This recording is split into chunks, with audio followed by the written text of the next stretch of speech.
आजकल social media पे parents बहुत ज्यादा या वो कपल्स जो प्लान करते हैं हमन के लिए ये पूछते नजर आते हैं कि क्या हमारे लिए ये ऑप्शन है कि हम जेंडर सिलेक्शन पर जा सकें। यानी कुछ लोगों की ख्वाहिश होती है कि उन्हें बेटी चाहिए और कुछ की ख्वाहिश होती है कि नहीं हमें बेटा चाहिए। तो इस सिलसिले में साइंटिफिकली उनकी कैसे हेल्प की जा सकती है। जी हाँ, ये अल्लाह की मर्जी से अल्लाह जिस्म में रूह फूंकने वाला है। आप आईयूआई के जरिए, आईवीएफ के जरिए, इक्सी के जरिए, पीजीएस के जरिए जेंडर सिलेक्शन पर जा सकते हैं, जिसकी डिटेल हम आपको वीडियो में बताएंगे। अस्सलाम वालेकुम, this is doctor Sameena Taufiq from health with doctor Sameena Taufiq YouTube channel. आज हम उन कपल्स के बारे में बात करेंगे या वो खवातीन जो हमारे पास आती हैं और वो सोशल मीडिया, टीवी या और जितने सोशल मीडिया के जराए हैं उनके जरिए इस इंफॉर्मेशन को हमारे साथ डिस्कस करती हैं कि क्या ये मुमकिन है कि वो जेंडर सिलेक्शन पर जा सकें या बेटा या बेटी में से किसी का इंतखाब कर सकें। तो इसकी डिटेल में हमारा जवाब हाँ या ना या प्रोसेस साइंटिफिकली कैसा होगा, उसके लिए थोड़ा सा मैं आपको डिटेल बताना चाहूंगी कि बेटा या बेटी की प्रोसेस में या जब हमल ठहरता है, फर्टिलाइजेशन का अमल होता है, तो इसमें क्या होता है। मिसाल के तौर पे जब बेटे की पैदाइश होती है तो क्रोमोसोमल कम्बिनेशन जो होता है वो एक्स वाई क्रोमोसोम्स होते हैं और बेटी की पैदाइश पे एक्स एक्स क्रोमोसोम्स होते हैं। तो जब एक मर्द और एक औरत अपना इज़्दवाजी ताल्लुक बनाते हैं हमल के लिए, यानी वो प्लान करते हैं कि अब उनको बच्चे के लिए प्लान करना है और उनको इंटीमेट रिलेशन में जाते हैं, तो जो मर्द का मवाद है उसमें स्पर्म्स पर एक्स वाई क्रोमोसोम्स होते हैं और जो एग्स हैं मिलाप के लिए इस्तेमाल होते हैं वो एक्स एक्स क्रोमोसोम्स हैं। तो अगर मर्द की तरफ से एक्स क्रोमोसोम आता है और औरत की तरफ से तो आना ही एक्स है, तो एक्स एक्स में बेटी पैदा होती है। लेकिन अगर मर्द की तरफ से वाई क्रोमोसोम्स आते हैं फर्टिलाइजेशन के टाइम पर, औरत की तरफ से फिर एक्स ही आएंगे, तो एक्स वाई कॉम्बिनेशन में बेटा पैदा होता है।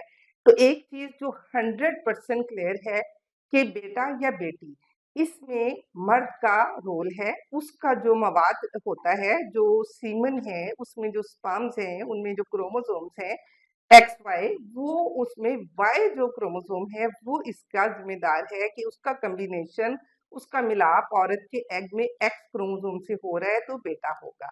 तो ये चीज जो खवातीन को एक बहुत ज्यादा प्रेशराइज किया जाता है कि उनकी वजह से बेटा नहीं हो रहा, वो बिल्कुल एक गलत आइडिया है। साइंटिफिकली ये साबित हो चुका है कि मर्द ही जिम्मेदार है बेटा या बेटी का। अब वो कपल जो हमल ठहरने के बाद ये कहते हैं कि अब हमारा इलाज किया जाए कि बेटा ही हो, वो भी यहाँ पे गलत होते हैं, क्योंकि जो किसी बेटा या बेटी की जेंडर सेलेक्ट होती है या डिसाइड होती है वो at the time of fertilization, यानी एग्स और स्पर्म्स के मिलने के वक्त पर ये फैसला हो जाता है।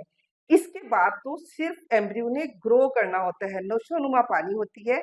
बेटा या बेटी का तब्दीली बिल्कुल हरगिज नहीं हो सकती। वो खवातीन जिनकी पहले 3 से 4 बेटियां हैं और वो ये चाहते हैं कि नहीं अब हम बेटा जो नेमत है, बेटी रहमत है तो बेटा नेमत है, दोनों के बगैर जिंदगी मुकम्मल नहीं होती और वो चाहते हैं कि बेटे के लिए ट्राई करना है, तो आईवीएफ और इक्सी के जरिए ये मुमकिन है। इक्सी में इंट्रासाइटोप्लाज्मिक स्पर्म इंजेक्शन किया जाता है, स्पर्म्स को एग्स में इंजेक्शन किया जाता है, तो वाई स्पर्म्स को एक उठाकर सतह से जब प्रिपेयर किया जाता है स्पेसिमेन, तो वाई स्पर्म्स को एग्स में इंजेक्ट कर दिया जाता है और चांसेस होते हैं कि बेटा ही हो, जो एम्ब्रियो को बाद में पीजीएस के जरिए आप उसको डिटेक्ट कर सकते हैं। दूसरी चीज आईयूआई जो किया जाता है उसमें भी ये एक माइनर प्रोसीजर है, ओपीडी बेस्ड है। इसमें भी जब स्पेसिमन या मर्द का मवाद तैयार किया जाता है तो इसमें वाई स्पर्म लाइटर होने की वजह से आ जाते हैं ऊपर की सतह पे। जब स्पेसिमन कलेक्ट किया जाता है इंजेक्शन के लिए तो उसमें वाई स्पर्म्स की तादाद ज्यादा होती है एक्स स्पर्म्स के मुकाबले में, तो उस सूरत में भी बेटा होने के चांसेस बढ़ जाते हैं। अगर कोई चाहता है कि वो इस चीज को मेक श्योर करे कि बेटा हो, तो उसके लिए पीजीएस, प्री जेनेटिक सैंपलिंग है, जिसमें फर्टिलाइजेशन के बाद एम्ब्रियोज को 5 डेज के लिए रखा जाता है ब्लास्टोमेयर स्टेज पे, फिर उनको जेनेटिक डिटेक्शन के लिए भेज दिया जाता है। 20 से 25 दिन में रिपोर्ट आती है, तो वहां से पता चलता है कि ये जो जेनेटिक डिटेक्शन हुई है इसमें किसी किस्म की कोई मौरूसी बीमारी तो एम्ब्रियो में नहीं है, या वो बेटे का सैंपल है या बेटी का। तो उस सूरत में फिर जो फ्रोजन एम्ब्रियोज हैं वहां से जब आप देखते हैं तो लोग अपनी ख्वाहिश के मुताबिक मेल एम्ब्रियो को ट्रांसफर कराते हैं यूट्रस में।